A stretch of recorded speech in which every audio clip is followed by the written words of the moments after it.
नमस्कार मित्रों। आज की कहानी है घड़ी की सुइयां।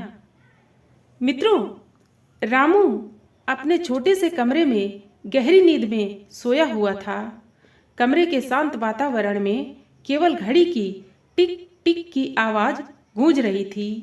टेबल पर रखी घड़ी की सुई जैसे ही छोटी सुई से आकर मिली, उसने पूछा, अरे कैसी हो छोटी सुई?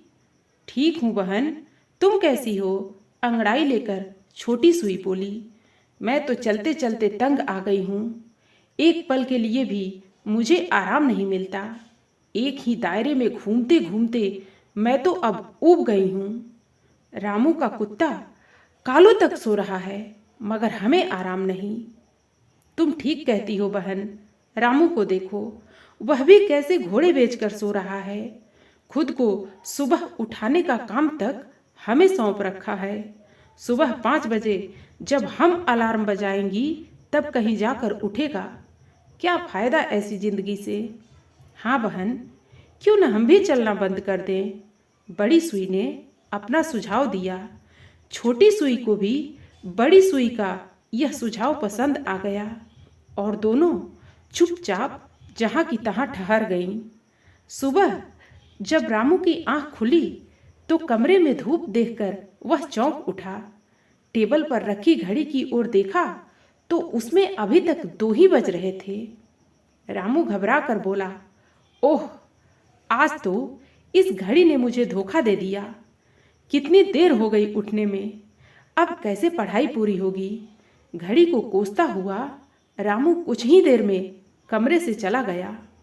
उसे इस तरह बड़बड़ाता और गुस्से के कारण कमरे से बाहर जाता देख छोटी सुई हंसकर बोली, आज पता चलेगा बच्चों को हमारा महत्व क्या है। रामू के पिता ने जब घड़ी को बंद देखा तो वे उसे उठाकर घड़ी साज के पास ले गए। घड़ी साज ने उसे खोलकर अंदर बारीकी से निरीक्षण किया, लेकिन उसे कुछ समझ नहीं आया और कुछ देर तक घड़ी को सही करने के प्रयास के बाद वह रामू के पिता से बोला, श्रीमान जी, इस घड़ी में खराबी तो कोई नहीं नजर आ रही। शायद यह बहुत पुरानी हो गई है। अब आप इसे आराम करने दीजिए। रामू के पिता उसे वापस ले आए और उन्होंने उसे कबाड़े के बक्से में डाल दिया। फिर उन्होंने बक्से को बंद कर दिया और बाहर आ गए। बक्से में अन्य टूटी फूटी वस्तुएं पड़ी थीं। बक्सा बंद होते ही छोटी सुई घबरा गई। वह बोली, बहन, यह हम कहाँ आ गए हैं? यहाँ तो बहुत अंधेरा है। अरे, मेरा तो दम ही घुट रहा है। बड़ी सुई कराहती हुई बोली, ये किस कैद खाने में बंद हो गए हम? कोई हमें खुली हवा में ले जाए। किंतु उसकी बात को सुनने वाला कोई नहीं था। अब दोनों को वह समय याद आ रहा था जब वे राजू के खुले हवादार कमरे में टेबल पर बिछे मेजपोश के ऊपर शान से इतराया करती थी। पास ही गुलदस्ते में ताजे फूल सजे होते थे। चलते रहने के कारण उनके शरीर में चुस्ती फुर्ती बनी रहा करती थी। कितनी कद्र थी उनकी। आते जाते सब उनकी ओर देखते थे। रामू बड़े प्यार से अपने रुमाल से घड़ी साफ किया करता था। अब दोनों सुइयां टिक टिक करके चलने लगी थीं, क्योंकि उन्हें पता चल गया था कि कुछ ना करने से बेहतर है कुछ करते रहना। निकम्मों और आलसियों का दुनिया में कोई काम नहीं। अब दोनों अपने किए पर पछता रही थीं और इस आशा में चल रही थीं कि शायद कोई इधर आए, हमारी टिक टिक की आवाज़ सुने और हमें इस कैद से निकालकर फिर मेज पर सजा दे। मित्रों, इस कहानी से हमें यह शिक्षा मिलती है कि चलना ही जिंदगी है।